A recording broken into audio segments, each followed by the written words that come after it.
I'm a black man trying not to get caught.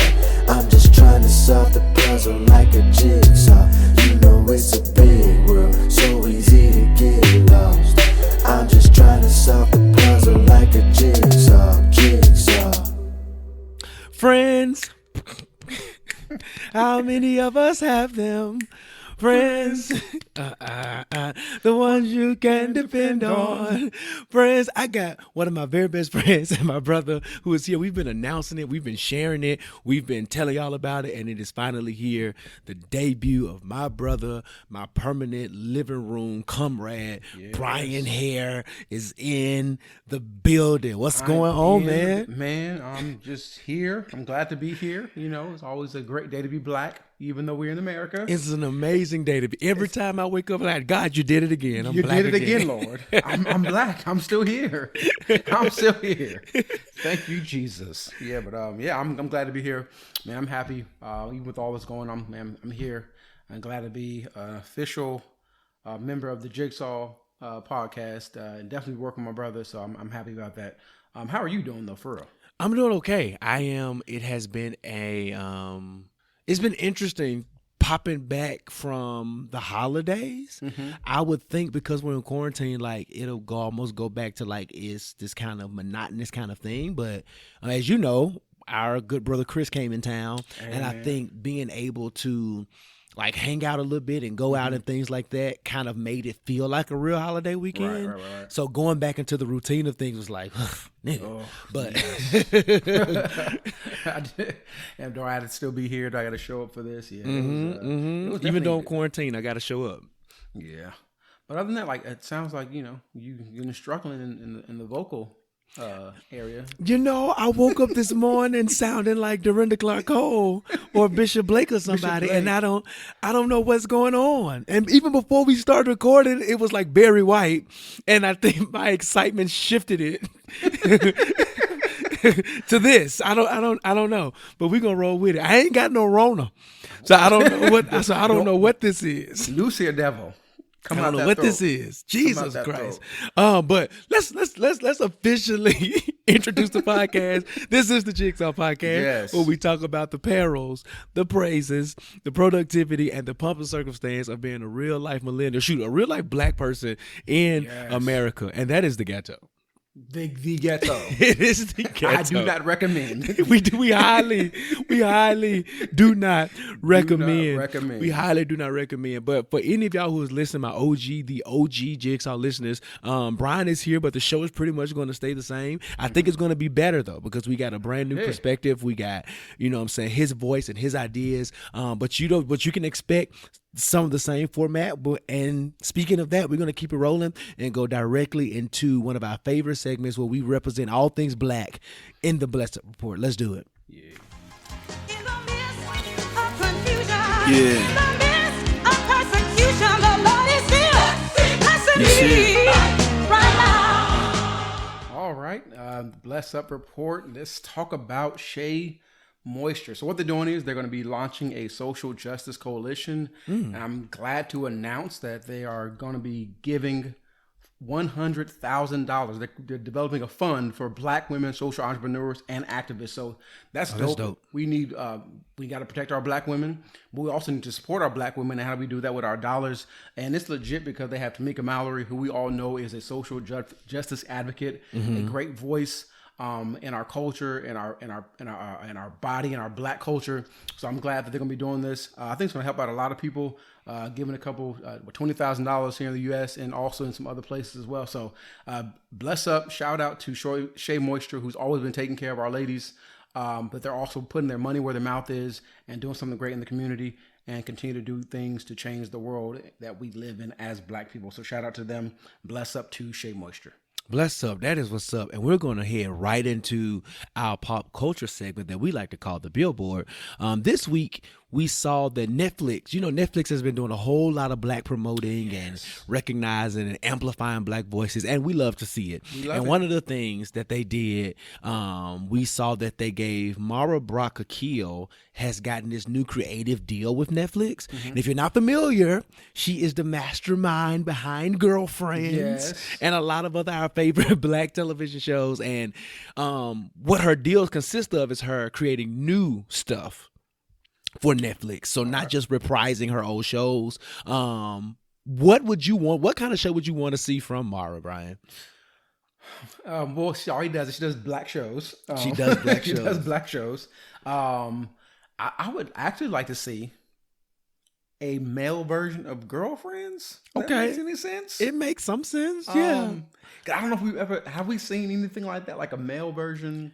I think we've had a couple version? like Brothers with Shamar Moore in them, like movies, but never The Wood. But we've never had like shows. Yeah, I think that would be cool to kind of develop some of the nuances, or kind of show some of the nuances of being a black man. Yeah, especially in 2020, and how to navigate some of the things that we go through, and just all the kind of stuff that we have to deal with that we'll be talking about later on. I'm sure in the living room. But I think something that we need to see: black men. With different attitudes, personalities on a show. So I'm gonna go with that, black men.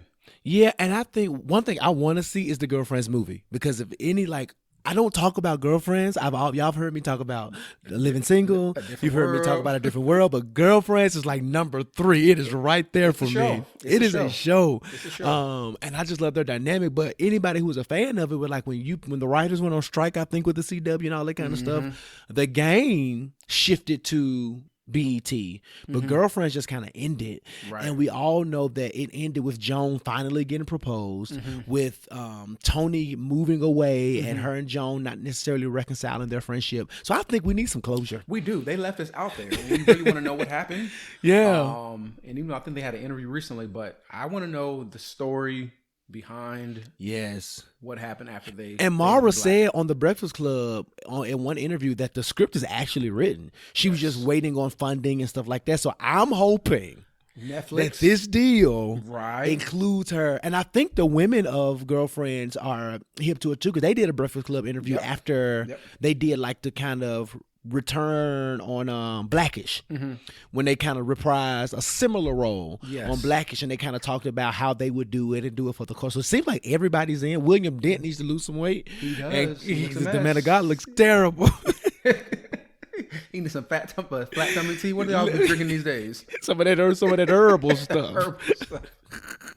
On a fast. Oh man, but I'm super excited about that because I love her work. I actually love the show Love Is that was on OWN. Yes, but like show. Her and her husband had this thing, and so I don't know if we're ever getting that back. But she has a proven track record of amazing stuff, so we love to see it. One of our favorite family to hate is actually ending their reign on television. Yes. Keeping up with the Kardashians, we will be keeping up with them no more. God did it again. He did. God did it again. He did it again. He keeps on doing wonderful things. I am no one to ever cape for any of the Kardashians. I think they have been absolutely terrible for culture and how they are one of the biggest appropriators of black culture. Yes. So I think that this was like, it couldn't have come soon enough. If we're being honest. You know what I'm saying? And this may be one of the few times we actually ever talk about the Kardashians in any detail, but I thought that was worth noting. That's something we can celebrate in black culture, that we no longer have to deal with them. Thank you, Jesus. On an updated basis on our timelines. And a little bit of trash in our billboard. Your president has been... Don't belong to me. I didn't vote for... I ain't vote for that man. I didn't vote for President Sunkist. I didn't do it. But it has been noted that he has been nominated to be the 2021 Nobel Peace Prize winner. So I'm just trying to figure out what in the disrespect to MLK and all of the other amazing people, like, did this committee decided that he just like, and then it's the Nobel Peace Prize. He has caused so much dysfunction. So much. And disruption. Like, nothing about his administration has been peaceful. Nothing. Not Not one moment. So, like, he is literally the antithesis of what the Nobel Peace Prize stands for. Right. And the fact that they, like, and you know, I feel like there's never a bad time to talk about systematic racism. And I feel like this nomination is like a prime example in the ways in which white people will cape for each other just to possibly kind of not see one of their own torn down, because he's been a terrible president, and I think the history books are going to reflect that. So this right here will kind of be that thing that kind of I don't know, combats that narrative about him being so bad. But I don't. This is a terrible recommendation at all. I think it's really bad because he's just a terrible person. But if he's the ones that says when the looting starts, the shooting starts. So how? And he quoted one of the most racist governors ever from like. How? Right? Like I don't get it. I don't like it. But that's enough, because like we said, we got quite a bit of things to talk about in the living room. So you ready to have some living room conversation, Bryan? I'm ready. I'm ready. But before we go to the living room. Okay. Go get you some tea. Go get some honey.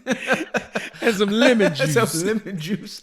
Put something around that throat of yours and bring that thing back into submission, because you sound a mess, brother. we gonna see what happens, but y'all grab y'all snacks, grab y'all drinks. We gonna all head to the living room. Let's do it. Let's go.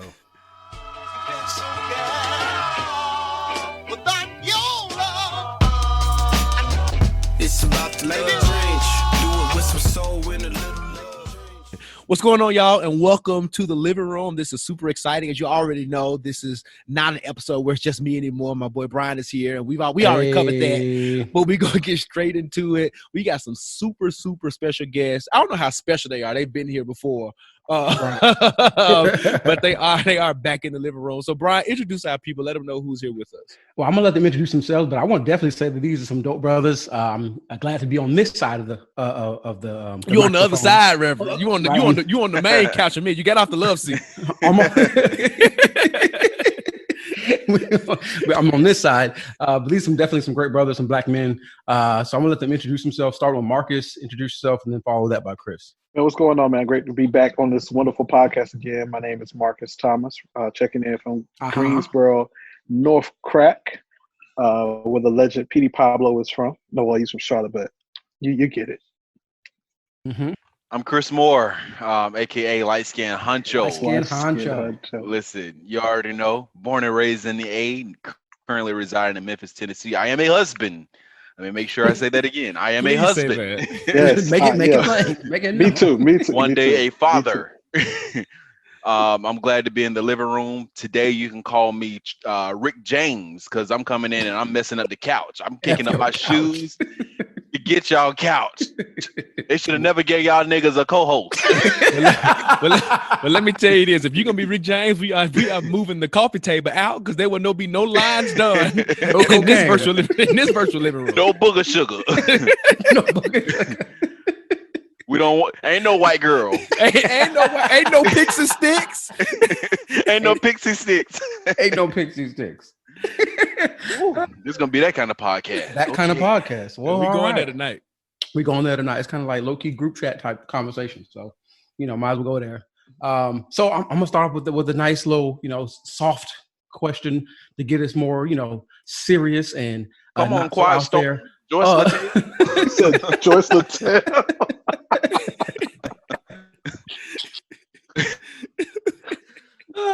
Nah, his voice gotta be like about 10 times deeper than that to be Joyce Littell. Ouch. So, what's going on, brothers? The question is gonna be, what does brotherhood mean to y'all? Oh, you on your R&B. I'm R&B. All right, but further, what does brotherhood mean to y'all? Man, for me, it's loyalty, it's accountability, it's encouragement, and it's honestly, it's just really that safe space. That's one of the great things I'm grateful for about our group chat, man. It's a safe space to where I can come in there and, share my frustrations or just share some random thoughts that might be on my head that I may not feel comfortable sharing with anybody else. You guys have held me accountable with, some situations I've been dealing with in life, and we've done it for each other. So that's what brotherhood is. To me, it's just that extension of family.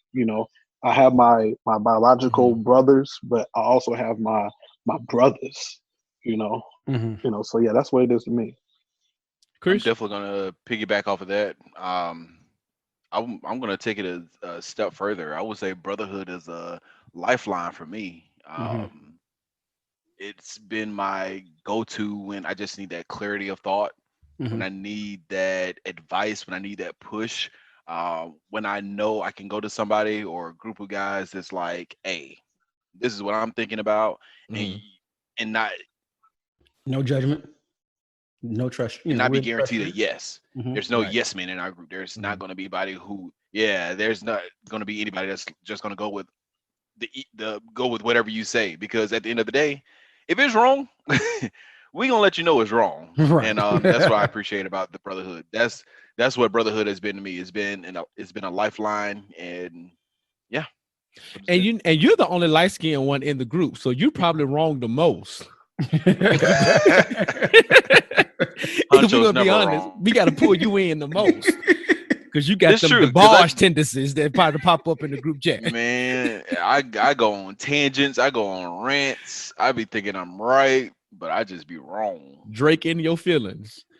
Jesus probably Christ. the most, and it's okay. It's okay to be in your feelings. Probably the most. It is okay. Probably the most petty one too. Right. Oh yeah, I'm definitely up there with one of the shadiest. I think Josh got me on the shade. Josh is definitely the shadiest. Chris is the pettiest. Chris is petty. Yeah, I would agree. Josh is the shadiest. Yeah. No, you gonna call me shady? You calling me shady? The shadiest. Yes. Okay, I'll take that. But let's go here though. Like, I think our brotherhood is, I don't want to say like perfect or anything like that, but I do think that we tend to be trendsetters almost, because Marcus hit on a few things about us being holding each other accountable and being able to be vulnerable, really, right? Because I think all of us have kind of brought really personal stuff to the group chat, kind of exposed ourselves in ways, and don't necessarily always expect to be right? To Chris's point, we're welcome to be wrong, welcome to be corrected. So I guess, like, not just with us four, but just in general, what are some of the ways in which made you more open to be vulnerable and transparent among other men? So let me go back. Let me say something I probably should have said. I said this to my wife recently. I said it to her publicly, but I'm gonna say it to you guys publicly, that I appreciate you guys because you guys already had this nucleus prior to me even coming in this group. From coming up together in church and things of that nature, and kind of Chris, brought me in to actually introducing me to the both of you, Bryan and Josh, and the way that you guys just accepted me and made me feel like one of the guys. So it's like, even you guys may have your inside jokes when you were, coming up, in church, whatever, and like I don't ever feel like an outsider. I'm gonna laugh and go along with it. I may ask what the heck is going on, but you guys don't make me feel like an outsider. So to answer your question, Josh, that's what makes me feel comfortable with opening up with you guys, because you guys have brought me in. I know your wives, I know your kids, and I know your backstory, your history. So things like that makes it easier for me to open up and be vulnerable about what it is that I may be dealing with. Okay. And for me, it's just been, if I don't talk to my wife, there's a lot of options out there that I don't want to go down. Shouts out to John Gray. We're praying for you, brother. Oh my God. Bless him, praying Lord. Praying that you get through this season. Get some help, brother. Christ. But that's the thing, like, man of God. he went down the road. He didn't have a brotherhood. Bring it back in, Chris. Bring it back in, Chris. Real on the Damascus Road. Get on Chevy Drive. Bring it back in. I gotta protect my political connects. I can't say nothing. I feel that if he had a brotherhood, he would not have.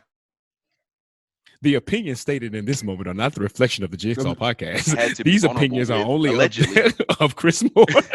They're only of Chris for you, Moore. brother John Gray.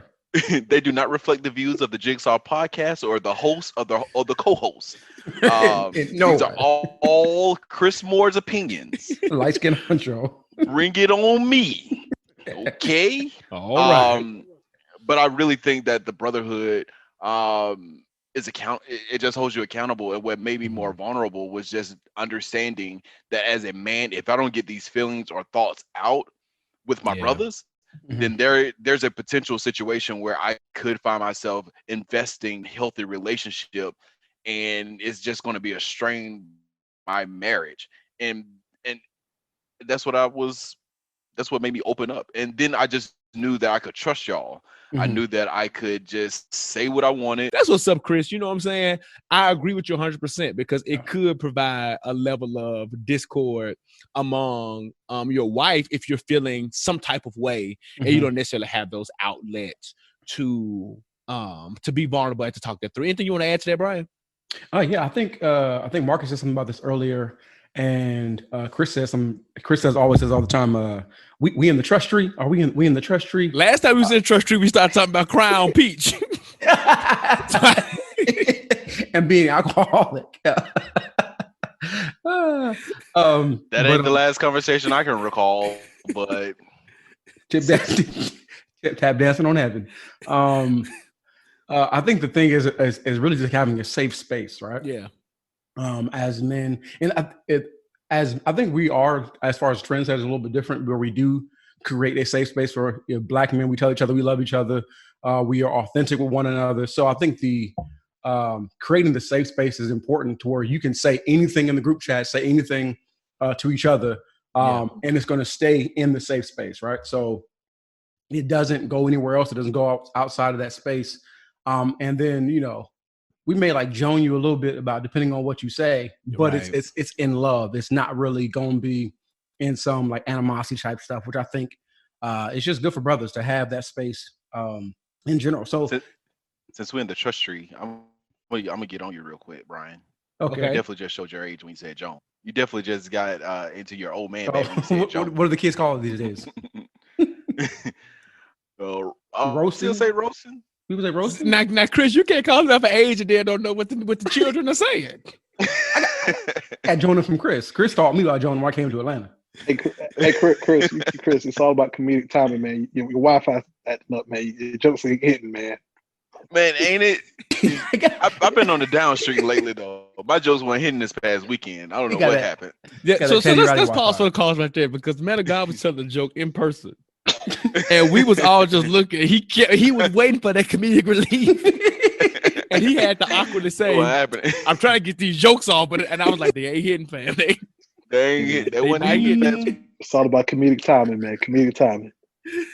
Oh, but no, that's super, super true. And I think, why is it though? Let me just go there. Why is it, do you think, that men have a hard time being vulnerable? Like sometimes even with brothers that they've been friends with 15, 20 some years, right? They still sometimes don't seem to break that barrier or push past the certain, all they can't talk about is titties and booties, right? Like, but they don't ever get past the barriers of sexuality. So like, why do you think that barrier is there? It's the male ego. It's the male ego. Like, we have to present ourselves as these strong, tall, big, humans who are unbreakable, invisible, Teflon Dons, and that nothing affects us. But when in reality, we go through our own stuff too, and that that's why I think it's important for men to be vulnerable. I think it's important for men to go to therapy. I think it's important for men just to open up. And I mean, I've had my own issues with opening up as well. So I think it's definitely needed. It's definitely important, because at the end of the day, we need to get that out. Because if we don't release it verbally, we're gonna release it, in some shape, form, or fashion. Yeah. I tend to think about superheroes, honestly. Even Superman had to take off his uniform and he became Clark Kent. My apologies. Even Batman, when he took off the uniform, he became Bruce Wayne, and we could see the vulnerabilities. We could see their idiosyncrasies, who they are as people. So I believe that when you're able to identify that I don't have to be this all the time, I can actually be who I am. That's when we get to who you are. That's when you become comfortable and secure in knowing that if I say this, that, or the other, it doesn't make me any less than who I am. Right. Yeah. So I think what it sounds like is authenticity. The need for us men to be authentic and to just kind of embrace who we are as people, as flawed individuals, as sometimes weak individuals, sometimes that we just, have things that we're going through. And I saw this meme that was on Instagram that said, "Black men going, I'm good ourselves to death," right? So what is it? What is it that we're going through? Why do you all feel like, even if we're not good, we gonna say we good? Like, what does that? What does that mean to y'all? What does that feel to y'all? Because weakness is often looked at because showing vulnerability is often as a weakness, and that's just society. We need to normalize that it's okay to have a weakness. There's no such thing as a perfect person. Right. There's always going to be something that you can work on. There's always going to be something that you just fall short of. And you have to understand that, yeah, this is my shortcoming, but I can work on it. You don't have to be stuck in this, hey, I'm strong, I'm all this, I'm all that, because at the end of the day, that's going to be your detriment. That's going to be your downfall, thinking that you are up here while not recognizing that it's actually a weakness. So I think a lot of times, sometimes men's weaknesses have been used against them, whether it's in arguments or conversations in different relationships that they may have been in, or that's good. That's good. weaknesses, Let's have that conversation. have been used against them with friendships with different guys. So like they may feel like, oh, I can't show you this area of my life one weekend because you're gonna try to attack that, and you're gonna try to attack me. Yeah. And within that, they put up this barrier, this wall, to where they make sure that the next person can't get to them in this particular way. So that's why I think a lot of times men don't show that level of vulnerability because they don't want to come off or be perceived as being a weak man. Because unfortunately, and I've been in relationships like this where I've tried to be vulnerable and I've been told oh, you're just weak. And then at that point, it's like, okay, I'm just gonna shut it down. I'm gonna compartmentalize what I'm feeling and move on. And but the gag is, I'm strong for telling you this. Right. That's good. That's a good point. And I think to add to that, Marcus, I think a lot of times we react that way because we've been socially conditioned to act that way. When we're children and we fall and hurt ourselves, right? Quit all that crying. You a punk. Like, nigga, I just fell and bust my kneecap. What do you want? It's real blood. Right. You know what I'm saying? You don't see this white meat. Right. Like my oldest son just recently fractured his elbow because he was being a 9-year-old. He jumped off the top of our patio and that foot slipped and he hurt his arm. And when he came to the house screaming, like, I didn't tell him to be quiet. Like, he has a fractured arm. You know what I'm saying? You're not a punk for expressing pain, but I think so many times we're penalized even as children, as men, right? Young boys, like you should not be crying. You should not be doing this. You should not feel emotions. And one thing that I love what Ash and I are doing with our boys is that we're raising y'all, I mean, especially, Bryan and Chris, y'all have been around Josh and Jaden.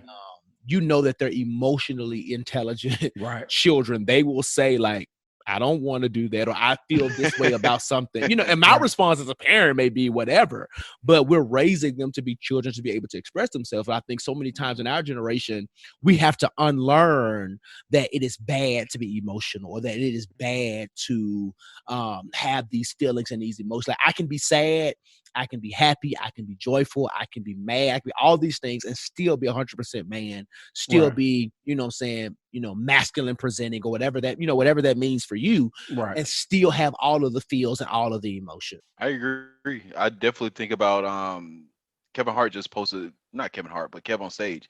He just posted his son talking about, why do y'all want me to take pictures and fake like I'm happy? I'm not really happy. I thought it was like, I was like, okay. That's true. Something I think we put on.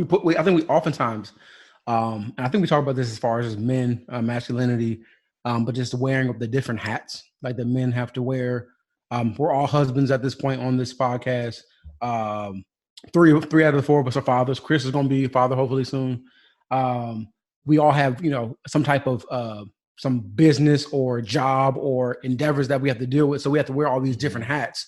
And it feels like we are always trying to put on, and even when it seems like we are like at our worst, we have to act like we just like, oh, we great. You know what I'm saying? We can't be sad. And even when it comes to like my wife, sometimes I feel like I haven't been as vulnerable as I could be.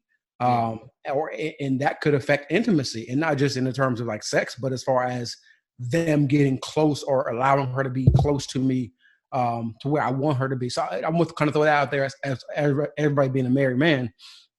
How has that wall or that shield um, affected or hindered or helped or in any way your marriage? How do you feel that that's affected that? It's definitely an area that I can get better in with being intimate and being open and transparent with my wife. It's actually some of the stuff I talk to my therapist about, quite honestly. Mhm. But again, it's just that trying to, have being that superhero mechanism, and just trying to, be the strong person. Um, a lot of times it's not good, and a lot of times it's caused disagreements in the household. Because at the end of the day, it's like, she ain't tripping. She just asking for me to be more open. And a lot of Right. times, as men, we gotta get out of our own way, and realize, what when you get down to the root of the issue, like what it is that they're really asking of you, and they're not asking to try to turn around and be malicious towards you. They're really just Mhm. asking because they care, one, about you as their husband, but secondly, they care about the marriage, care about the relationship. So it's definitely an area that I have acknowledged, that acknowledged privately with my wife, and so I'm also acknowledging publicly, as a man, that is an area that I can continue to work on and get better in. I think it's definitely something for us that we experienced the first year of marriage, just Mhm. because this is our first time living together and everything. So it's always like, why do you do this or why do you do that? So that learning process was what it was for me. And for me, I love just understanding people. As my wife, she's kind of like of more of, why do you ask why are you asking all these questions? It's to get to know you, it's to get to understand why you think the way Right. you think, and getting you to understand why I think the way I think. I think one of our biggest things that we learned about each other is how to communicate. She communicates things, well, she did communicate things to how she perceives them, but Mhm. I told her, you can't communicate that to me based on how you understand something. You have to communicate something to how I would understand it. I think one of the best things ever. Um, I believe it was a Denzel movie. I can't remember which one it was, but it was the one where he was always talking about, made me understand it like I was a third grader, and that stuck with me since I saw that movie. I always try to communicate with not even just her, with just anybody. How can I communicate this to where even a third grader to understand? And I believe that has helped um, us in our intimate conversations in our just overall relationship. And if I could piggyback off that, Chris, so like life kind of makes you sometimes, life experiences Right. make you feel like, I can't be vulnerable. And I'll speak about my own situation. So like, on the 22nd of this month, my wife and I'll be celebrating 2 years of marriage.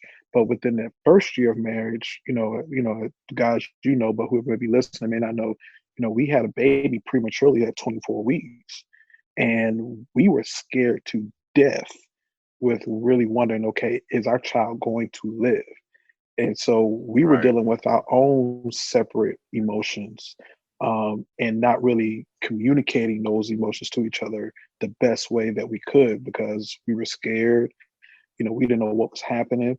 And, again, I had to be, I felt like I had to be the tough man, I had to be the one that's strong because, wife just gave birth, at 24 weeks, she's going through her, postpartum issues and things of that nature. And so I had to be the strong one, I had to be the tough man. But realistically, like, I'm hurting inside, but I just didn't know how to fully Right.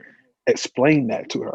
And that's dope too, because I remember, that season, and you were able to bring that to the group. Now, hopefully, Right. I hope that we were, helpful, Oh, absolutely. helpful No, during because that because season. you guys were, because a lot of times what y'all don't know, like when I was hitting y'all in a group chat, like, I don't know, I'm going through this, that, and the third. Like, I was literally sitting in the hospital room with my daughter, and a lot of times it Mm, was 10, 11 mm, o'clock at night when I'm just having a moment, and and again, my wife and I, not seeing eye to eye, going through our own emotions, And it was y'all that kind of helped keep me up and keep me from not jumping off the ledge. There's a few things I've been kind of noticing in the conversation. First was accountability. The other one was authenticity. And then I'm kind of hearing like accessibility. How, and now you kind of alluded to it, but having brothers who are accessible, especially in those times, moments, seasons where, like I think Chris said earlier, I may lose my mind. There's been times where I've had arguments or have had situations, and I get on the phone, I call Josh, like, Josh, I am upset. And I'd be like, tell me what happened. Tell me what happened. Woman here.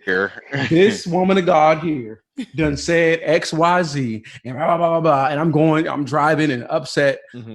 And just having a brother be there and being accessible at random times, random places to legit be like, you know what? Let me stop what I'm doing just to have or support my brother. Someone said that's also been important in my life. So I want to kind of throw that out to y'all. How important is accessibility in brotherhood to you?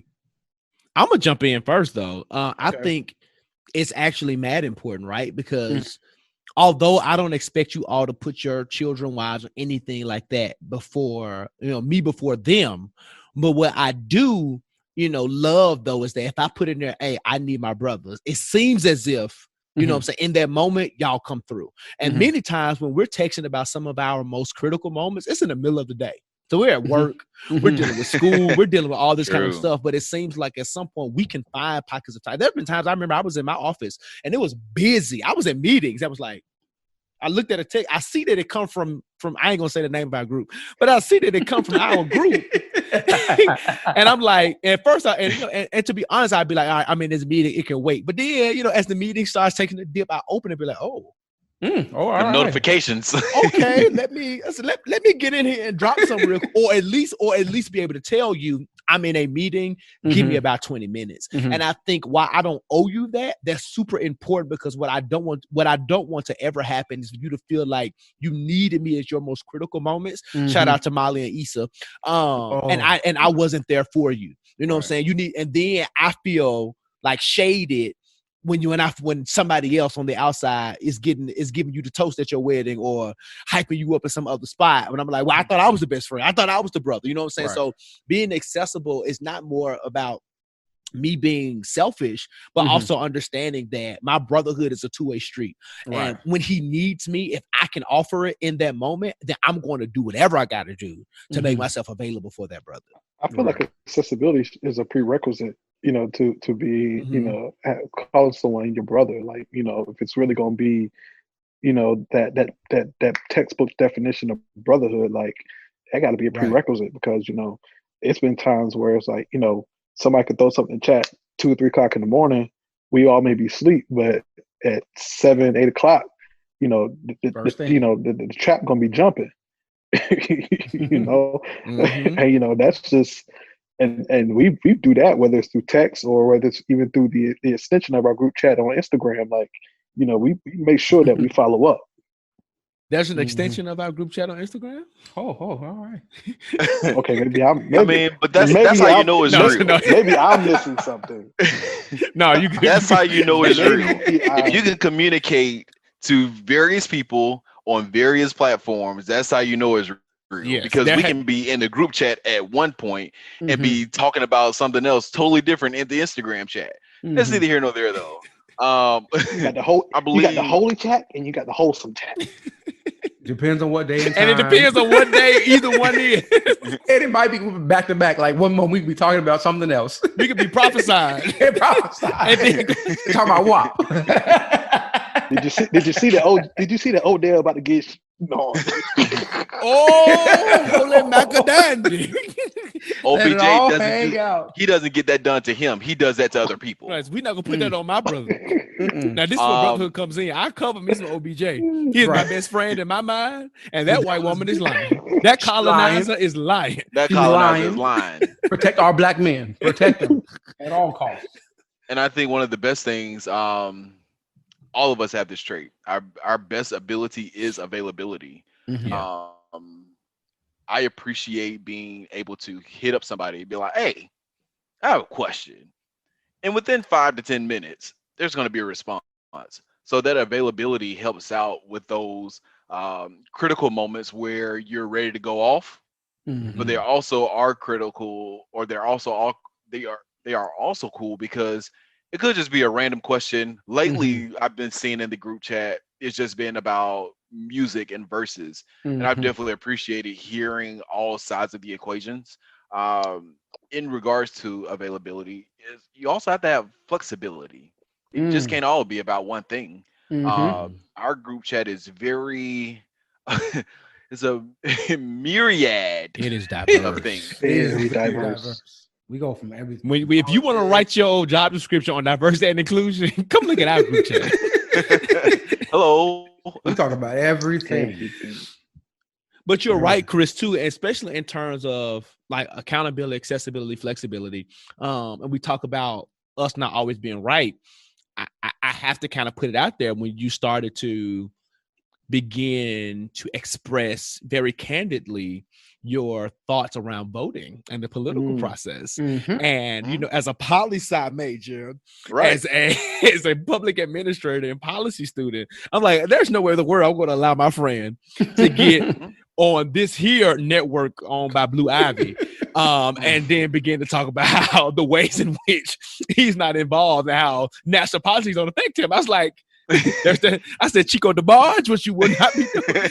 When I tell you my Twitter fingers got the rolling, but that's what I appreciate, because I came to y'all. I was like, correct me if I'm wrong, enlighten me, please, because my whole stance was like, okay, I'm more of a local level person than I am a national person. But then after our conversation, and I guess just to give context, which is what I'm doing now, I was basically saying national, like, I get it.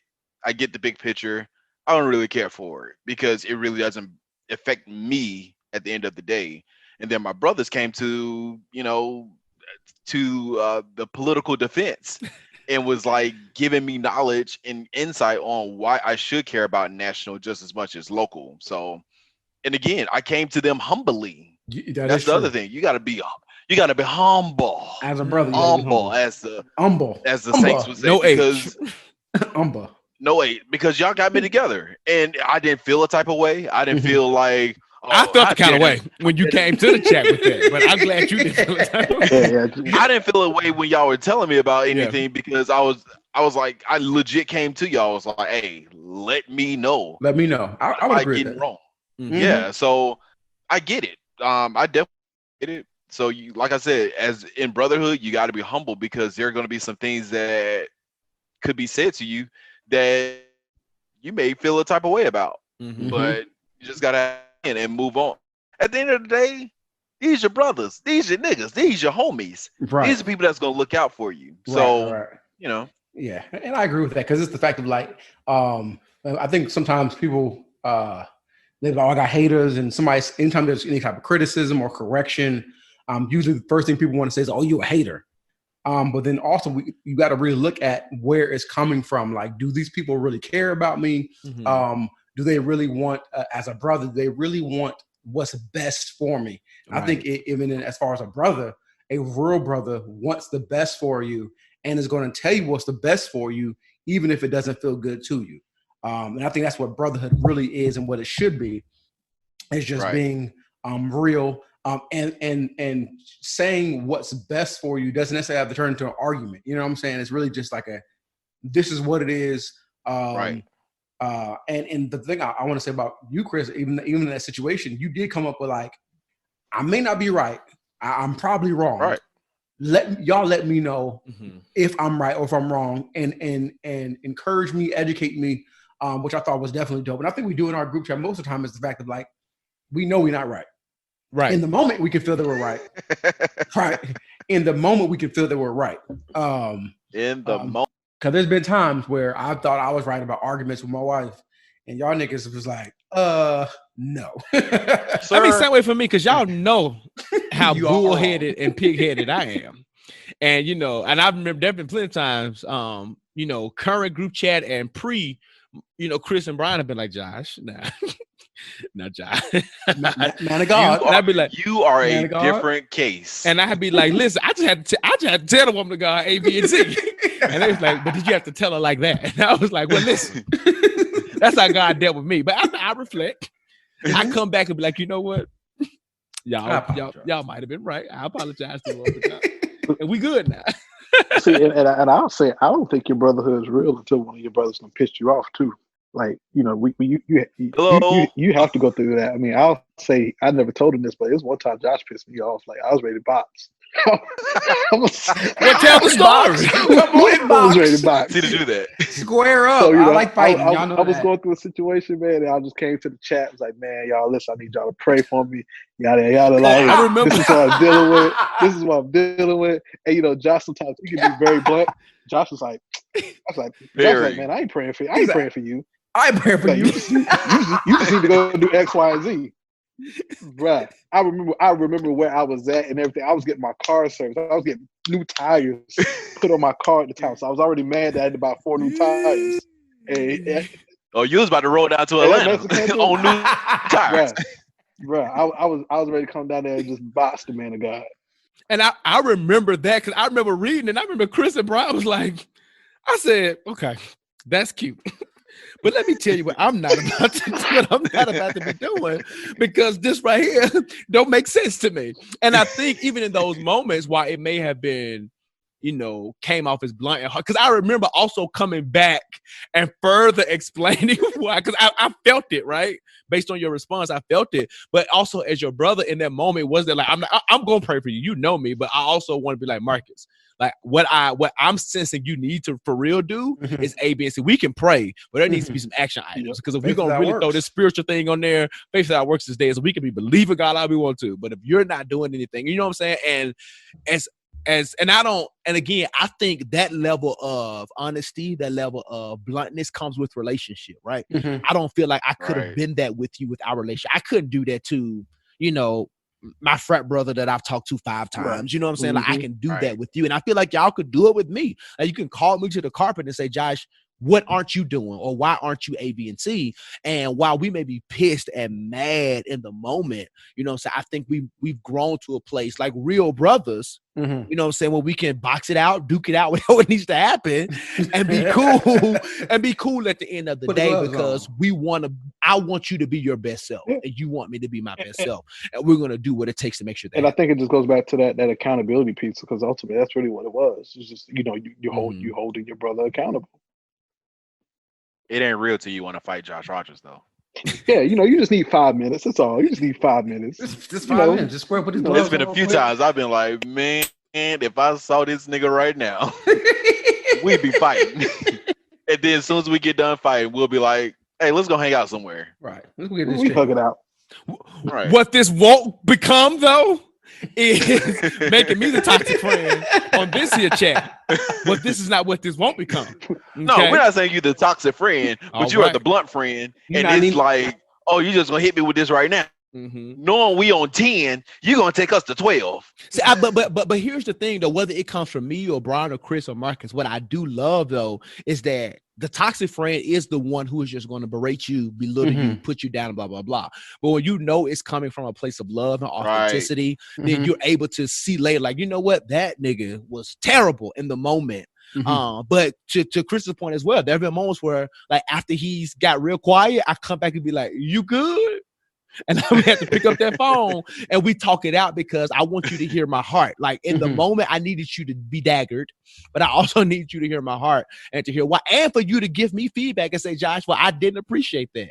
And even in the moment, I could still be a butthole, be like, and that's fine that you didn't appreciate that, but what we gonna do is we gonna be better, right? So I think holding each other accountable on both ends. So even for Marcus to say that and me not be offended, right? Like I know that probably cut and hurt and hit hard, you know, and there are ways in which I probably could have said what I said differently, and I accept and I own that. But I also recognize that within this brotherhood that we're able to be that for each other, And it comes from a place of love and authenticity, because I don't have any biological brothers. I'm the only male that popped out my mom's cooch, right? Ooh, so I value my brotherhood. It's like for real, because as much as I love my sister, Rashawn and Jessica are my heart, I did not have brothers. And you know, and Shout out to Robin Rogers. We love you. Shouts out to Mother Rogers. We love you. Angela Rogers is what I call her. I want to come to Memphis so you can make me some fish and some spaghetti and some bacon. You got to tell them what kind of fish, though. What, that buffalo? That catfish and buffalo. Marcus, you got to come over and get some of my mama's catfish and spaghetti. All them bones in that buffalo. I don't know all them bones. You got to get the big. You got to get the big bone buffalo. It's just like a rib. It's 2 bones along the back. Wow. You ain't fishing right. You getting that mediocre buffalo. You got to get that big bone wop buffalo rabbit from the depth of the pond. You got to get that. You got to get the wop of the buffalo. Okay. But you know what? That's a great way to transition into the next kind of thing about brotherhood. One thing I've noticed about us, that we're very candid and we have explicit candor among us. And I think let me just put that there. All men are able to talk about things on sometimes, but still keep it very surface. I know with us, in terms of being vulnerable, there are things that we've expressed about our relationships, pre-marriage and so forth, right? Things that we've done and would like to do and whatever. How do we get to the place, right, of this is what I really want to talk about, unlearning where it felt weird or gay? That's like, good. To talk about certain things. Yes. You know, I told you a long time ago, Josh, that there's always that moment in the podcast where you ask a question and you be like, man, that's a good question. This is that moment again. I think because you just identify once you have that conversation and someone is like going along with you, it's like, you deal with the same thing too? Cool. Now we can talk about it. I think a lot of people they're just scared to make that first move. It's just like guys trying to talk to this girl who they see as cute and want to be cordial with. I don't know if this is a good analogy or not. It's all right. Go there. It's all right. I mean, you out there now. Finish it. Go ahead. I was about to say, but because you see, I forgot where I was going with it. You see where the potential can go till you having that. See where the potential can go. So you have this conversation. So it's worth it.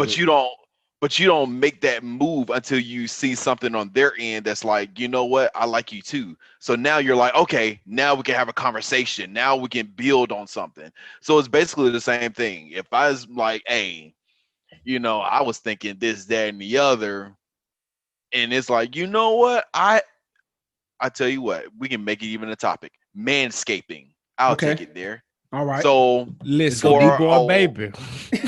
For a while my early life, in my early 20s, I was like, doing no manscaping.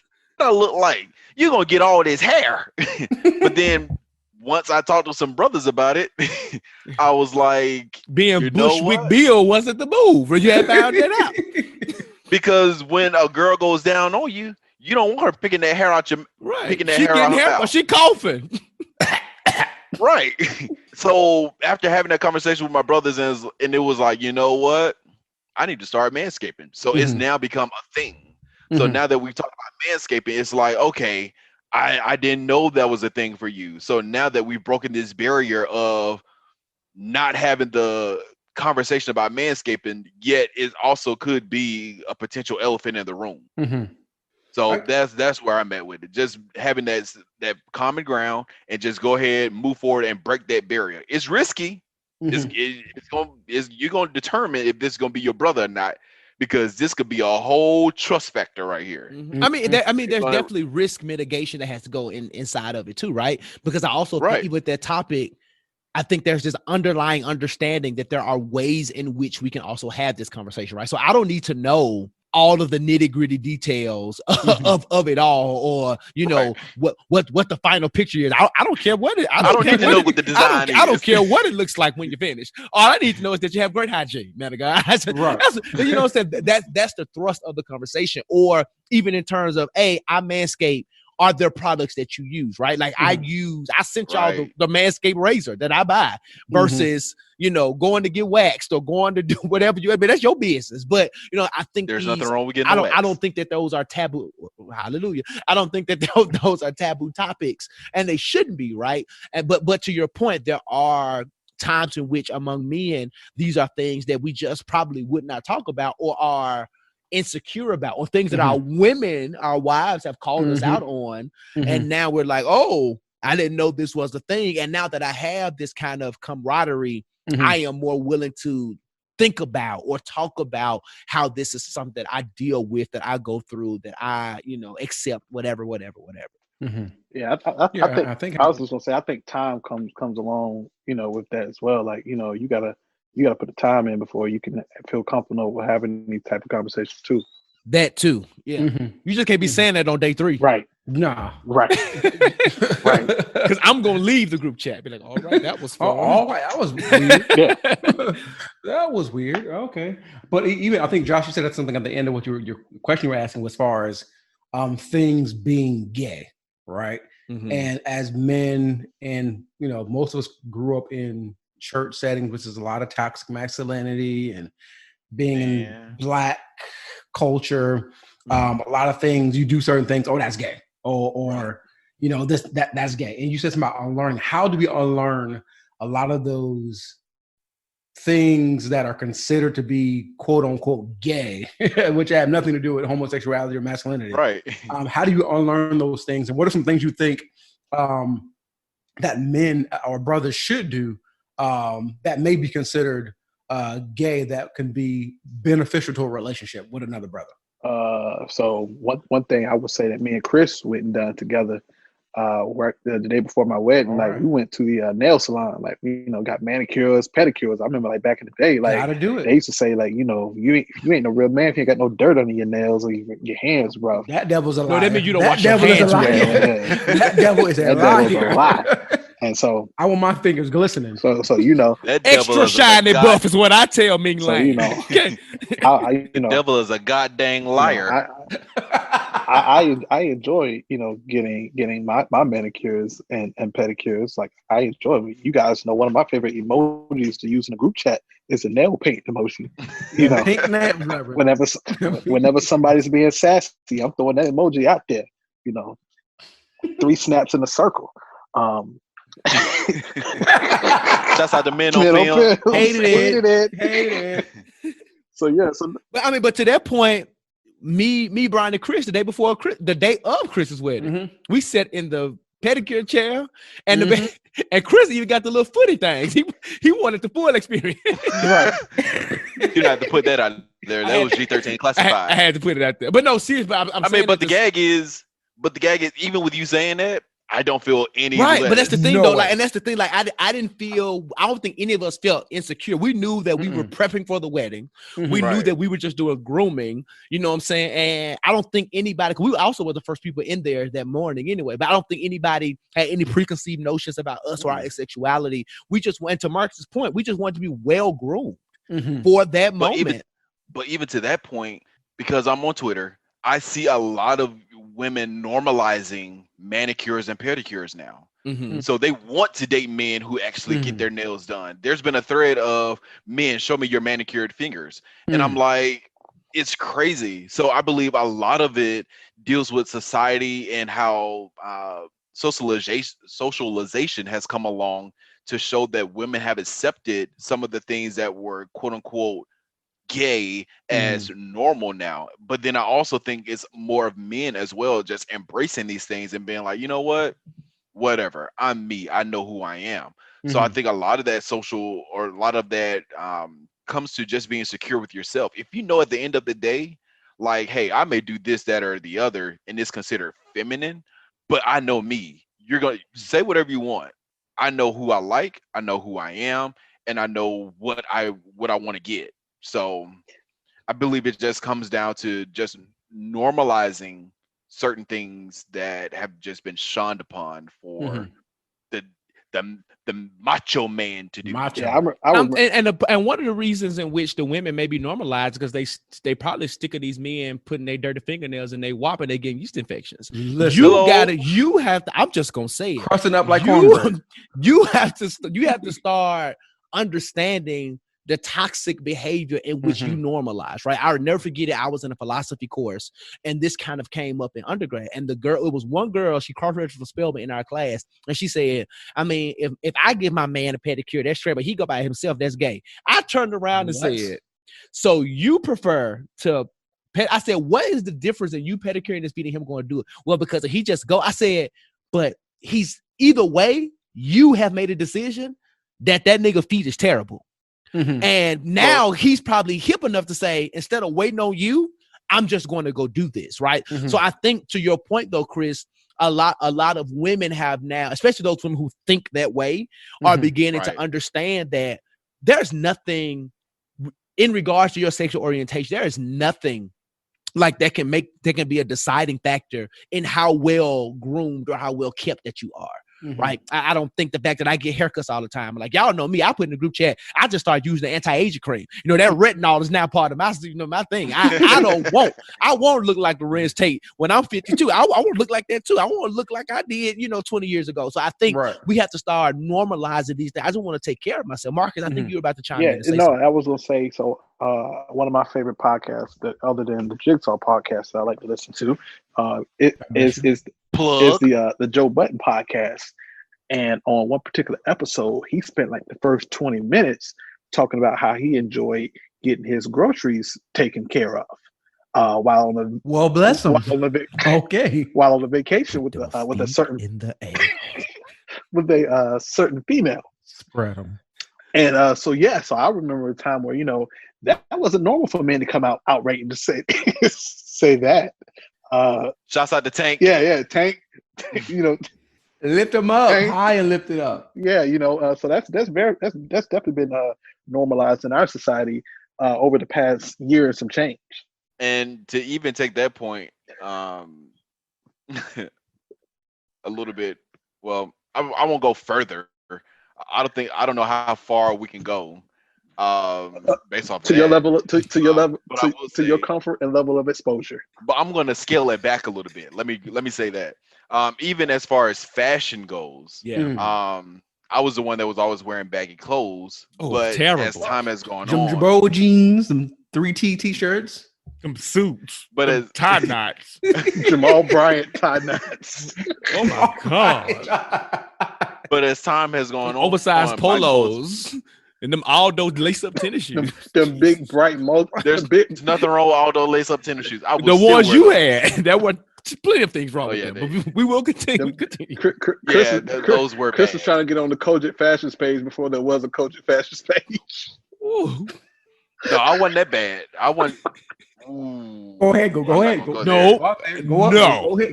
No. I wasn't going to wear the jeggings with my man print showing. I wasn't going to wear those. Not the sheer top. That wasn't my speed. Yeah, I wasn't going to do all that. I wasn't going to wear no sleeves. No. But I believe that people or men being able to wear clothes more fitted to their body and their style has definitely out a lot too, because nobody wants to be out with somebody who's wearing clothes that's a size or two bigger than what they are. We can't wear no 8-button suits. What I will say though, honestly, because it brings up a greater conversation, no pun intended, to the final segment of the show.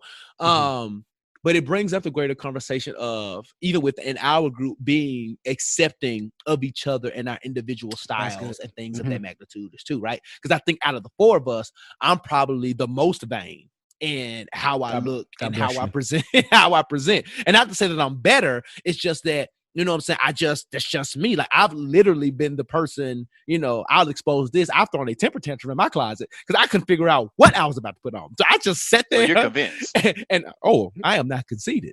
I am convinced. But no, but it's a thing because for me, I like to look good because I like to look good, right? And sometimes it interrupts, how my preparation, things like that. But, to that point, like, my dressing or how I present is far different than Bryan's, which is different than Chris, which is different than Marcus, right? And I think all four of us can get together. I think even though it's a little interesting to look at the picture from Marcus' wedding because he was in his tux and suit and stuff. But if you look at us, right, I think there was still this kind of picture. And from my very flashy loafer, right, to Bryan being more kind of clean cut, to Marcus, and well, even because Marcus picked out his stuff, he didn't wear traditional tux, he picked out his suit, right? So for him, kind of expressing his taste in that way, but all of us are still aligned and cool and are able to accept each other in these different ways. Even Bryan, me and you, right, in the most recent photo shoot that we did, like your clothes were fitted, but mine were fitted. To a T. Right. You know what I'm saying? But it's just how comfortable I am with how I present. And then Bryan not being intimidated or like feeling some type of way or whatever the emotion was, because that's what I decided to wear and to do. And I think being able to respect a brother for who he is authentically goes a long way in the development of their relationship as well. Absolutely. Yeah, I agree. Because y'all know I'm bougie all day long. I am bougie. Listen, suburbs. Nike sweatsuits all day. Nike, all day, head to toe. Pay money. Nike sweatsuits, Ferragamo belts. I am bougie. Listen, bougie. Name them Any brands. fancy? Name them brands. But it's serious though, because I won't wear Ray-Ban glasses. Like I know nothing against them, but Bryan, you can keep yours on. But I want them. But like for me, I want a Dolce & Gabbana frame. I want Gucci. I got two frames, and one of them Dolce & Gabbana, and one of them's Tom Ford. And the reason why is because my very first pair of frames was Dolce & Gabbana. I had them almost 10 years. They had been left in the dryer, turned on. They have been dropped, and those jokers are still in really great condition. So for me, my mom always taught me quality over quantity. So we talk about bougie. We also have to think about the ways in which we were conditioned, our perspectives behind what we do, and not even like I don't even question that I see Marcus in a full Nike jumpsuit and I got on Russell shorts because I'm just gonna work out in these Russell shorts from Walmart. This is what I'm gonna do. You know what I'm saying? You know what I'm saying? But it's not my beef. You know what I'm saying? I just respect what he does, and I think that's the ultimate thing within the brotherhood is respecting it regardless of your perspective. And I'm gonna throw my other two brothers up under the bus. Between Marcus and Bryan, if you want to know anything about a shoe collection, that's true. They're gonna downplay it. They're gonna say, oh no, we ain't got it, you know, we're not sneakerheads. These niggas have no problem dropping coin when some fresh J's come out. Listen. I'm gonna just leave it at that. I just wanted to say that and put it out there because I just know that y'all weren't, y'all modest, y'all humble. I just want to put y'all out there. Yeah, beautiful are the feet of them that share the word of the Lord. But that's neither here nor there. I felt Neither that. here nor there. Everywhere, I felt that. everywhere the tread of the foot. What's that? Ooh, scripture? You see, you ain't been in church in a long time. Everywhere the tread of the foot. But you, online. but a wise man once said, when you look good, you play good, and when you play good, they pay good. And so that's just what it is. We want to look good doing what we do. Like, it's about that. It gives you that sense of confidence. Like, you get that fresh cut and you got on that fresh fit, and it's like, you got that confidence. Like, you know what, I could take over the world right now. Like, ooh, my wife better not act up because if I go out in these streets, like, it's just that confidence. That confidence. And that's the thing, like, because you're getting dressed, it's not even for them. Right. It's not even for your wife. It's not even for your significant other. It's because I like to look a certain way. She'll ask me, why are you getting all dressed up to go to Publix? Or, well, we ain't got no Publix here. Why are you getting all dressed up to go to Target? Or why are you going to Kroger? Why you got to get dressed? Because I'm going out in public. People are going to see me. Hello, I'm Chris Moore. I'm light-skinned huncho. I got to present my body as a living sacrifice. Holy and acceptable. Hishamada. I was made in God's image. I would be doing him a disservice by going out looking like I'm hello. But see, here's the thing, Chris. The master made me. But also, Chris, with his own hands. Master probably did make you because you're light skinned. But let's. But Chris, we They're gonna catch that on next week's podcast. but we also go out and we want to look good when we walk out the house because at the end of the day we represent our wives. And Chris, I know you don't want nobody to say, "Dang, Kiana married that." Like, hello, you don't want nobody to say it about your wife and her choice of mate. I mean, She's at the end of the day. I'm the prize, if we're going to be honest. At the end of the day. At the end of the day, though, come on up in here. The Lord blessed her. God bless you, woman. I might have found a good thing, but I did the upgrade. No, just, I found a God good bless you, thing, Lauren. but I I'm love the you. great thing. Huh? Talk to me here. But no, I think Amen, lights. But no, I think wall. all of that is true, and I think what we've ultimately discussed is being able to recognize our differences, Right? recognize the ways in which we can support each other, and I think what's so important is that we break this narrative and this stigma that Black men specifically can't be supportive, can't have authentic relationship, right? Because whether you call it a brotherhood or friendship, it is relationship, and I think Marcus kind of hit on that in terms of when we talk about the tenure of the type of things that you talk about, right? It is, although we are not at all romantically involved, but it is that process of building that trust and building that that level of, you know what I'm saying, dependency sometimes on each other. Because there are times in which I'm weak, like everybody knows that I got laid off, right? So, and I remember receiving it, not just from the group, but individual texts from each one of these brothers saying, what can I do? Or how are you doing? Or all these different type of things. And for me, you know, because oftentimes I'm seen as the strong friend, right? But there are ways in which I am weak. I am like, I just don't have it together.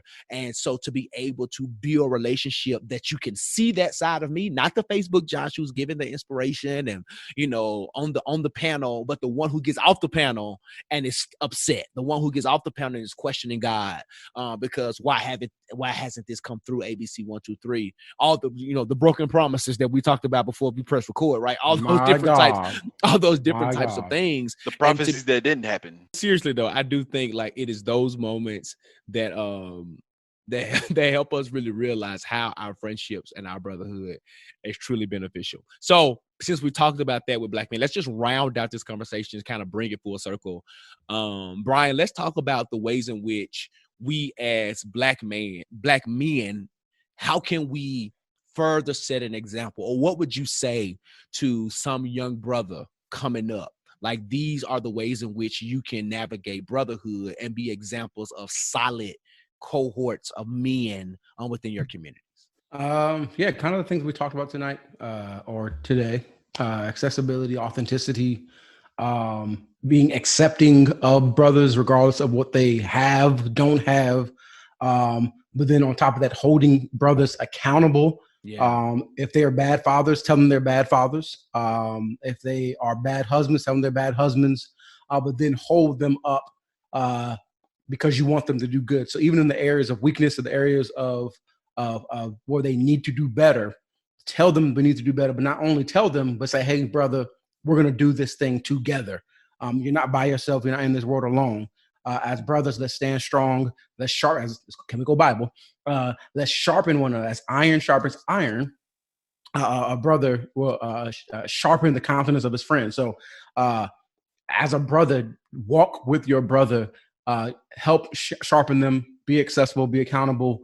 And help them get to the next level. Because it's, you know, as Black men, we got, right?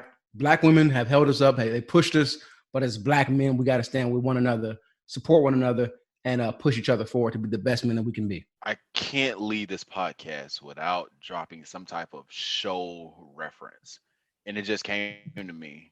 Granted, it was 3 of them and it's 4 of us. But Martin, Tommy, Cole.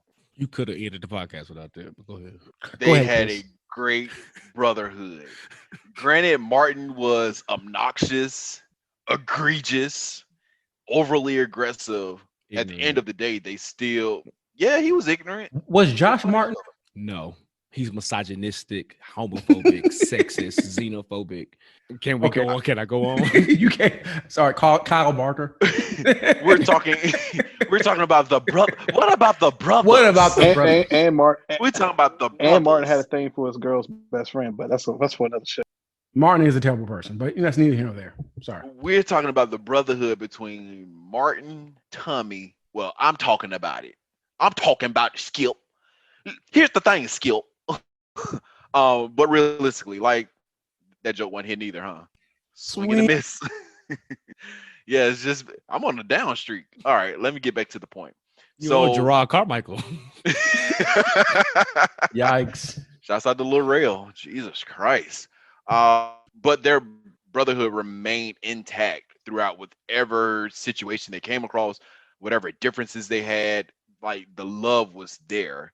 No matter how dumb Tommy was, no matter how evasive Tommy was about his job, no matter how ignorant Martin was about his wife or just in general, they still supported each other and still like even called each other out on their stuff at times. So that's what my biggest thing would be, to tell a young man, like, hey, you're a young man, embrace who you are, but also try to find. What do you gotta say, Josh Rogers? I'm listening. I'm listening. Josh I'm Rogers listening at the ways in which you are caping for Martin Lawrence and his ability to be a good friend. But you go ahead. You do that.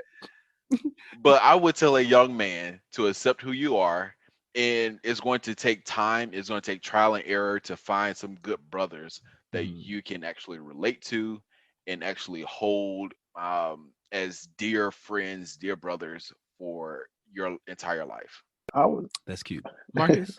I would say to a young man to you use your own level of discernment and go through your own vetting process about who you should consider a brother and who you should be able to have that trust tree with. I don't know if this is the best analogy, but I'm gonna roll with it. It's like, every girl looks good underneath Can't be no worse than mine. every girl looks good underneath the club lights, but when the lights come on, you really get to see who she is and what you're really working with. And I think that every person's going to present them the best version of themselves out in public, but you get to see that real person when you get behind closed doors.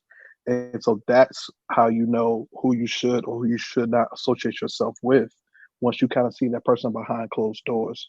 So just take the time and go through the vetting process. Everything that looks good is not gold. And just live your life and just be unapologetically yourself. That's good. Can I ask you a quick question? Okay. Would that apply to Tinder as well? Just speaking for long time ago. Do people present themselves a different way on Tinder than they do in real life? I mean, Chris, you can go look at, you can go on social media. You can see people's Instagrams. Instagrams look different from how they look in real life. Hello. I mean, I got some people I can name that we all know, but I'm not going to do that here. I'm not going to do that here. I'm not going to do that here. Well, God bless you. So kind of to break, Chris, you kind of brought up a point. You said as far as an example of brotherhood from TV, and we love watching black TV. I'm black. I love my black TV. Blackity black. Blackity black as black can be. So you mentioned Martin and Tommy and Cole, but there's some other I guess different brothers, and I kind of call them like odd couples or some brotherhoods. So I guess like Overton and Kyle was a good brotherhood. Even though they're cousins, Will and Carlton was a brotherhood. Great. Ron and Dwayne. So within those brotherhoods, what would you, I guess, point out to say this is a good brotherhood? I can resemble this. I like this. I would probably say, I'm a Fresh Prince fan. I think the Will and the Carlton brotherhood was kind of dope because they were completely different, and they argued all the time. But at the core of it, they really loved each other and they really wanted the best for one another. What about Eddie and Waldo? Waldo. What about Malcolm and Eddie? I watched the show today. That was actually a pretty underrated show. What about Homeboys? Is it time for this podcast to end? Because y'all just. I think we've reached the point. I think so. Because they are talking about trash. And I love my black people, but not everything is good. Not everything is good. What about Ghost and Tommy, that brotherhood? Well, that is a brotherhood. They weren't That is a brotherhood. We could talk about that. That was an interesting brother. That was a brotherhood. That's a good one. But I think more than anything, that brotherhood points out the ways in which you can outgrow or grow apart from each other, right? And although we saw it get nasty, we also saw in the end that no matter what happened, they were still there for each other. And I think that's because this concept that just because we're not friends anymore does not always mean that we're enemies. Yeah, we could be as T.I. You were. This is part of the first and last time you ever heard me quote T.I. But as T.I. has said that we can be at odds with each other, but it Were we does at not. odds? Right, well, we at odds, but it does not mean that, you know what I'm saying, I don't have your back. Like in the moment where I pissed Marcus all the way off, I still don't think that if something terrible happened, that he would not have showed Oh, up. I definitely would have been there. Right. I think he would have been there with attitude, but I don't. But Like I this still man, think though. he would have showed up. Right. And not to say that what Tommy and Ghost almost killed each other, but Listen. at the same time, in the end, it showed that their love for each other, their brotherhood prevailed. Because there were absolutely moments where they could have like had clear shots to do it and didn't. Right. So I think above all, real brotherhood, like real brotherhood stands all of the testing times. When we think about even Kyle and Overton, while Kyle was pretentious and sometimes talked down on Overton, there were ways in which Overton exemplified, like even through relationship, the things that Kyle ultimately wanted in Maxine, right? He showed him ways how to be a better husband, how to be a better significant other, humbled him down from his high horse sometimes, because truth be told, Kyle was this big money maker. You still had a roommate. There were ways in which, you know what I'm saying, I think their relationship balanced each other out. And then even in a different world, you brought up Dwayne and Ron, like toward the end, Ron was the one making the money, club owner, doing all the things. And it wasn't until the final episode that Wayne got a big break.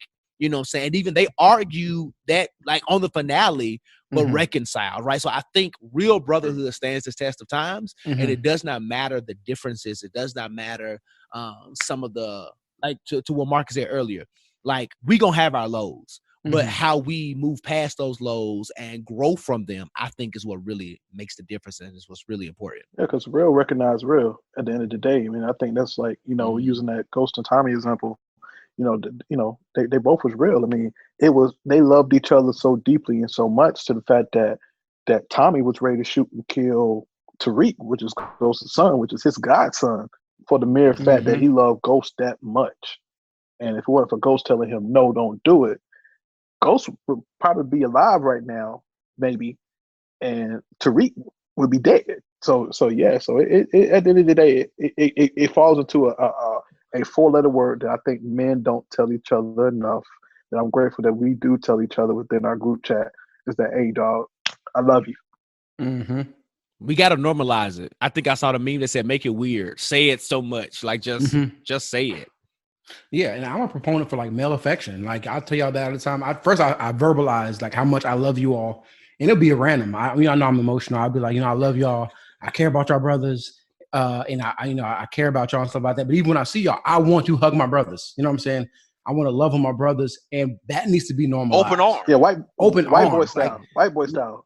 Chest. Right, not that grab the hand and then I'm gonna hug you. I'm gonna love on you. Because I just love my brothers that much.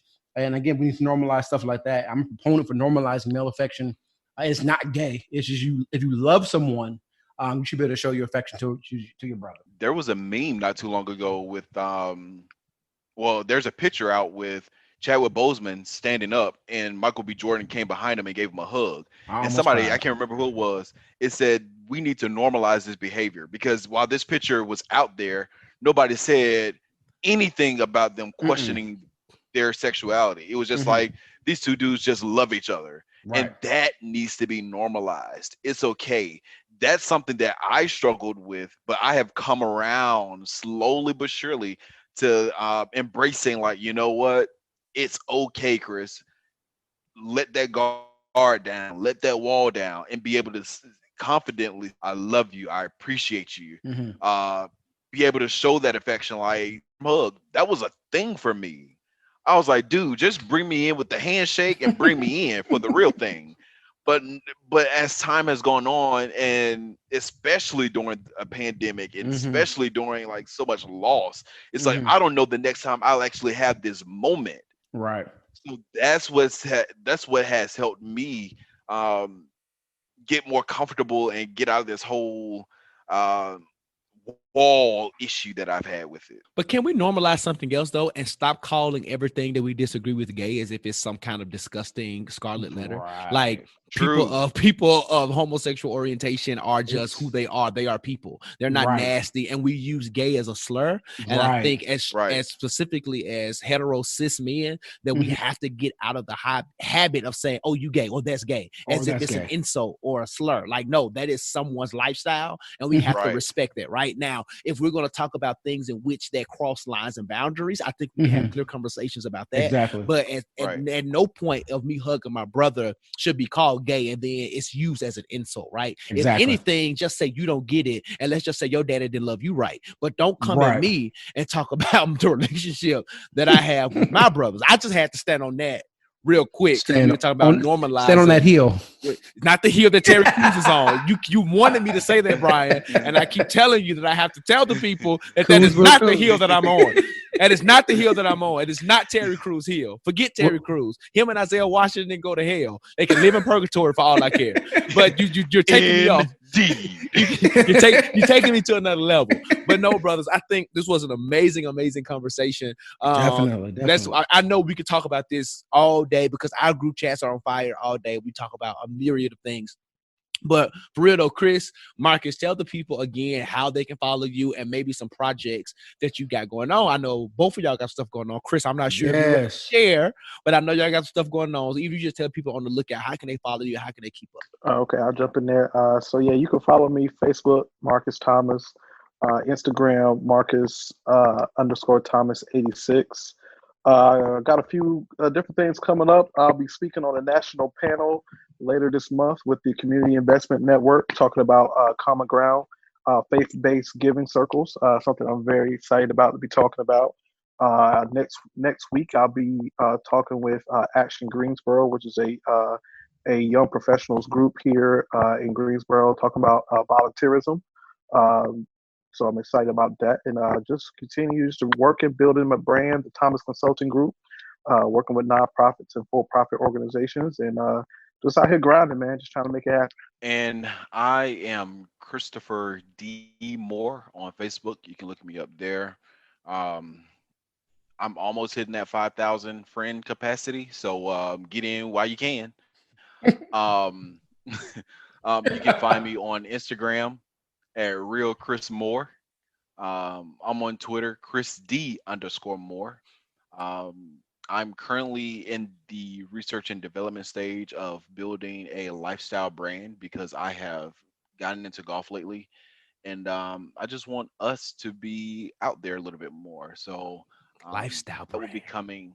Lifestyle brand. Lifestyle specialist. So it will be, hey, call it what you want, but call it.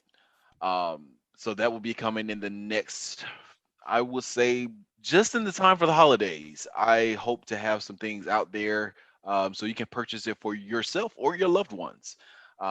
So please keep me lifted up in prayer. That is my prayer. That is my request. To God be the glory for the things that he has done. Well, we definitely will be supporting Chris and Marcus and all their endeavors. Thank y'all for coming. For being here. I love both of you all dearly. Josh and I both love you all dearly.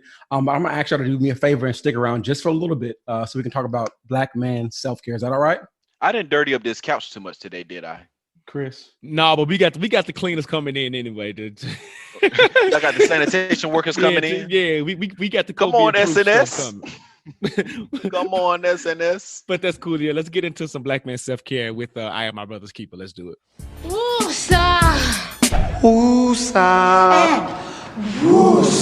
All right. Thank y'all for staying with us here. Real quick, we know that it's important as Black men that we take care of ourselves. So therefore, since we have Josh, we have Chris, we have Marcus, and myself here, I want to find out what we're doing sometime soon to deal with our Black man self-care. So Marcus, what are you doing to take care of yourself this weekend? Oh man, this weekend I'm just gonna take time, spend some quality time with the family. I'm gonna get in with my therapist as well. I'm a very, big proponent of talking to someone. So I'm gonna go get in a session with my therapist and get some rest, man. I think that's gonna, we don't do enough of that. It's just resting and allowing our body to rejuvenate, recalibrate, and just prepare for, what's to come. And I'll be taking some vacation time here soon as well. So That's what I'm gonna be doing. Man, that's great. That's gonna be good. This weekend, I am actually gonna make a huge move. A couple of things. One, I'm thinking about getting waxed. I just want to do some self cleaning. Um, but what I do plan on doing is actually making a doctor's appointment. The passing of Chadwick Boseman definitely was like alarming, just because it happened with him being 43. I'm 34. Like that's not a huge gap. So I definitely want to go ahead and make a plan to make a doctor's appointment, do a whole self check from the crown of my head down to the sole of my feet, and make sure everything is in good working condition. That's what's up. That's very important, Chris. I'm glad you said that, because I actually need to do the same thing, kind of tap into that.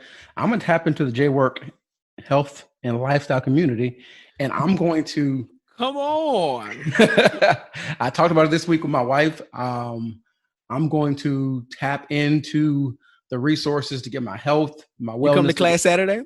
I'm gonna come to class. I was gonna try to shout it out, but I ain't see nothing out there. But you know, I'm gonna come to the class. I got my bricks and whatever that y'all be doing. Citing my the bricks or whatever. The bricks, whatever. I got them little bricks that y'all be having.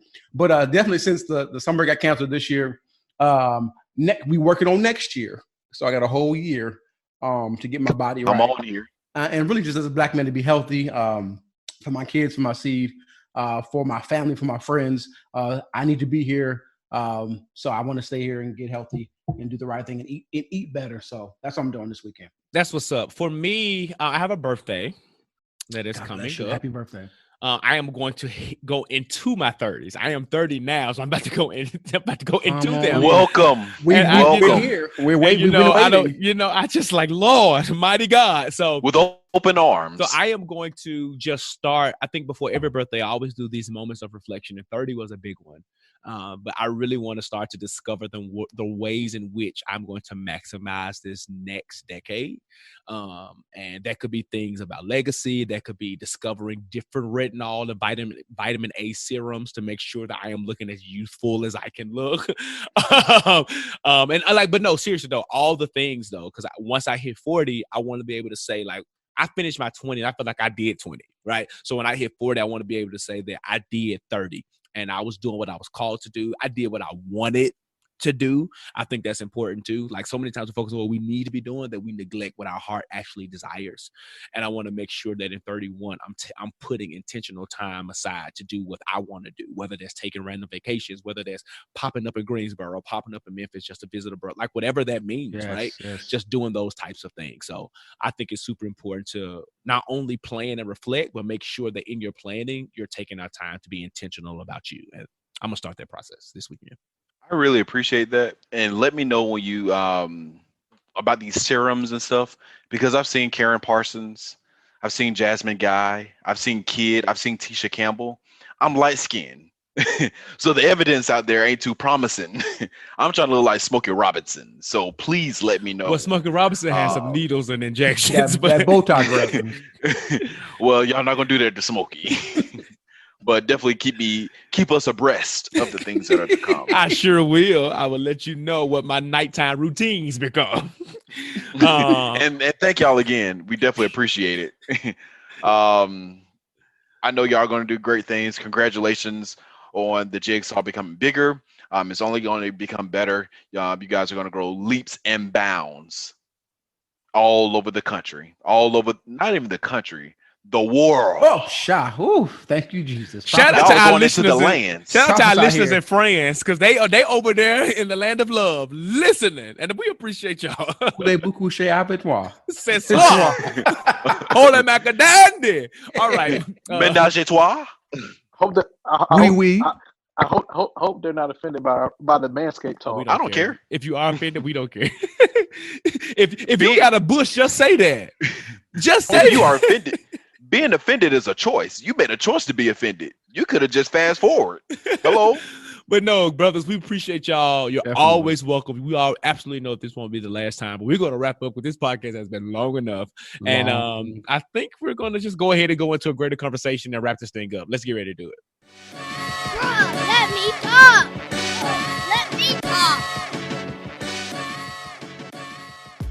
So here we are. We want to shout out our brothers Chris and Marcus for an amazing conversation. It's always some as the late John Lewis would say, good trouble when they come into the living room and cut up with us. You got what you got on your heart? You want to go first? You want me to go first? Because I'm gonna let you go first because you got that throat thing going on. So it came back. So we don't know how long. Man of God, what we're not gonna do is keep focusing on the fact that I sound like I smoke a pack of Newports today. We're not gonna do that. So I'm gonna keep this sweet and short, and I'm gonna try not to go off too much. Okay. We talked about Donnie 45 earlier in the Billboard, and one of the things that came out on CNN was that it has come to our attention that Donald Trump knew about the dangers of COVID-19 since February. And if anybody knows about the timeline, then you understand that we didn't really go on quarantine and take any real preventative measures until about mid-March. So you're telling me you had all of this information, and he was able to even say, I know that it's bad. I'm going to continue to downplay it because I don't want the people to panic, right?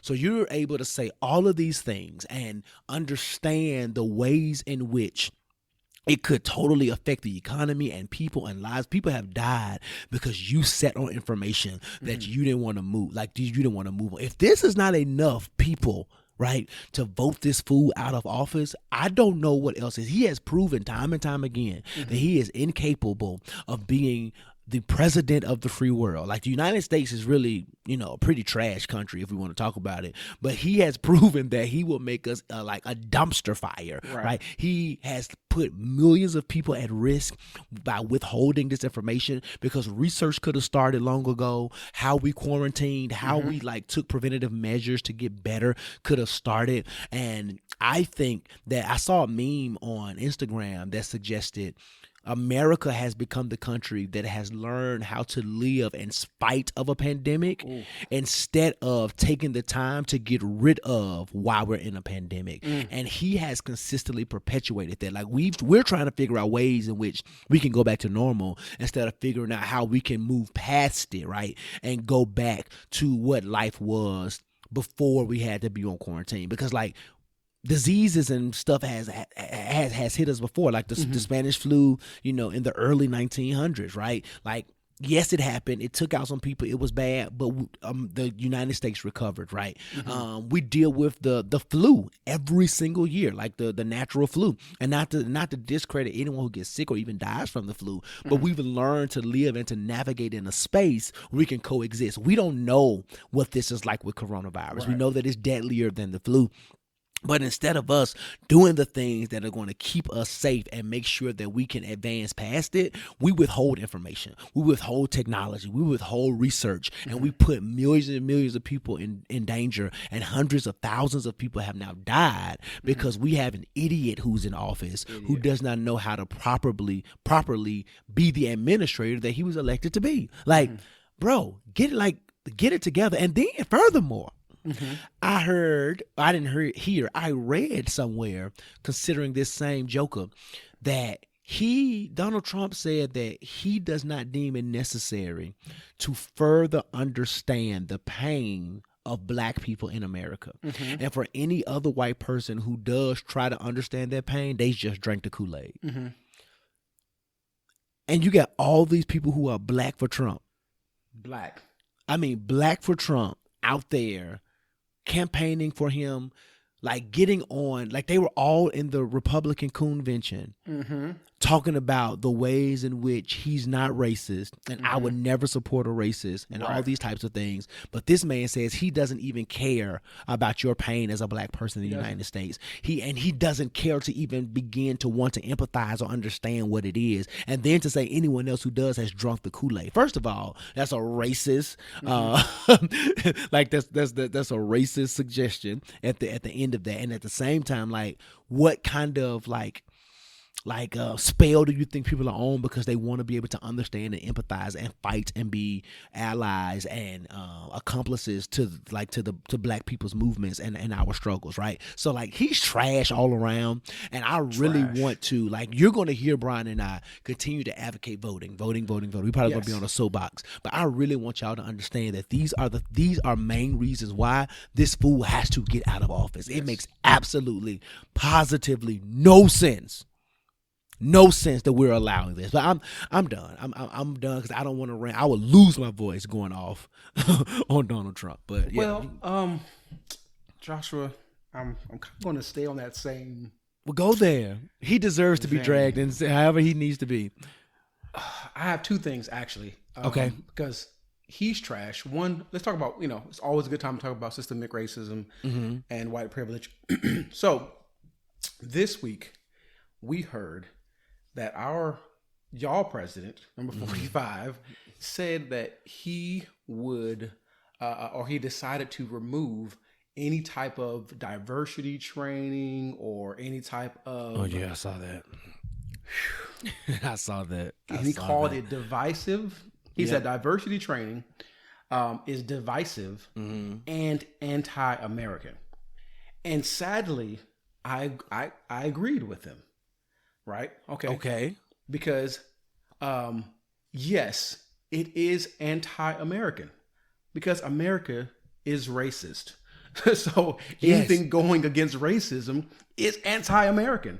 So, and like you said, it just goes to show about white privilege to where it's so white privilege that you can say you don't want to talk about white privilege. And that you can pretty much say, we don't want to talk about diversity. We don't want to talk about racism because racism is divisive. Racism itself is divisive, and you're using racism to divide our nation. And then you want to sweep the division and point it at other people. It's funny because people will say stuff like, "Oh, racism wasn't a thing until Obama got in office." It was always a thing. It was always a thing. Y'all are showing the racism because we had a black president, and then y'all wanted to rear y'all racist heads and then show how racist America really is. And then we have a person, a racist, a clear white supremacist, come into our White House and then perpetuate and continue to further push racism and division, and people sit there and say, oh, he's not racist. The man is racist. And all you can, it's interesting is a person that was running for governor said, oh, he may not be racist, but the people that support him think he's racist. And that's what it is, right? So that is trash. He's trash. But let me also go to his son, because the apple doesn't fall too far from the tree. Little Donnie. Donnie Jr., this fool had the nerve to say that this white supremacist, Blue Lives Matter loving, MAGA loving. Can we pause for the cause and just say that there's no such thing as blue lives? There is no such thing. There are no Smurfs here in America. No. God made, what do they say? Jesus loved all the children of the world, red and yellow, black and white. Black and white. And blue ain't in there. Blue ain't nowhere in there. So this young man who traveled from one state to the next with his AR-15, his mama dropped him off. He came there and murdered two people. Oh, that terrorist. That thug, who murdered two people. First, the president says, well, we don't know what happened, and he was defending himself. He came from one state to the next and murdered two people. Right. What was he defending? What was he defending?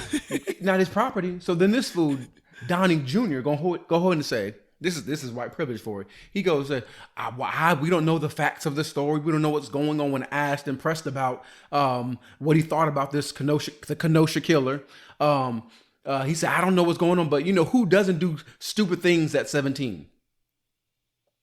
And I said, if that isn't white privilege. If it ain't white privilege. Who doesn't do stupid things at 17? Doing stupid things is possibly doing some underage drinking. Doing stupid things is breaking curfew. Doing stupid things is joyriding. You know what I'm saying? Skinny dipping. Doing stuff with your friend. Purposefully killing people. You went across state lines and murdered two people. You murdered two people, and you call that just doing something stupid. I can go on. but this is the ghetto that we live in. This is the ghetto. This is the ghetto that we live in. I do not recommend it. And we do like in I'm not gonna cape for Democrats or any party, but if anything, I cannot sit by idly and watch open white supremacists, racist people run our country and run it into the ground. Because our ancestors have worked too hard. Way too hard to get us to where we are now, to allow us to go back to a place where our ancestors were in the 60s, fighting, marching, and all that kind of stuff. And we're still doing it today. Yeah. And we got to get these people out of the White House because they're just making our country the worst country in the world. And those of us who have kids, I don't know if I want to raise my child in this ghetto, in this slum. As one person on Facebook who's in Canada said, it feels like we live above a crack house. Feels like we live above a crack house. Because we do. We do. They do. We are the crack house. We are the crack we house. We live in the crack house. We are the crack house. Mighty God. Oh, well, I think that wraps up. That does. And another episode of the Jigsaw Podcast. How do you feel, man? It's your first full it's in the books. It's in the books. We here. We're here to stay. I'm excited. It's been a great episode. Josh and Marcus came by to hang out with us, so it was good to, jump right on in. But I'm glad to be here. I'm looking forward to more conversations and just having fun. So we're gonna absolutely have a whole lot of more fun. And I think this is just the beginning of something excellent. So as always, y'all know that remember, I always shout out my Saturday workout classes, and Bryan Haire has committed to being there. Pray for me, this Saturday. So I will let y'all know next week if he does not come to class. I want to blast him. Is it on Zoom? Are we on Zoom? It is on Zoom. And it's on Facebook Live? Nope, it is on Zoom because it is a paid platform. But I will cover your session because you're my brother. And it's $5? It is, but I got you. How about y'all? Okay, so how about y'all go on there and make sure I'm there? And we work out together. We work out together. I need some support. So everybody come to IamJoshRogers.com, click on the J Work, and you will be able to sign up and register for class on Saturday. Bryan, tell them how they can get in contact with us and all that good stuff. Please do follow me on Instagram at I am Bryan Haire. I am a Bryan Haire on Facebook. I don't do the Twitter. We don't tweet around here. We don't tweet around here. Follow the Jigsaw Podcast. And we need to get them followers up. And Joshua, first you tell them where they can find you, but also tell them what they need to do. Yeah, so they can follow me at I am Josh Rogers. You know where it is. And you can also write to us at thejigsawpodcast@gmail.com. But what you can do is don't let this life stress you out. I don't care how ghetto it is. Don't do it. Just do what you can while you can. But guess what? Don't you ever get caught. What, Bryan? With your works? Undone. Don't get caught with the that was a word. Let's turn this thing off. I feel Jesus. That's a wrap, y'all. That's a wrap, y'all. We are out. Love y'all. See y'all next week. All right.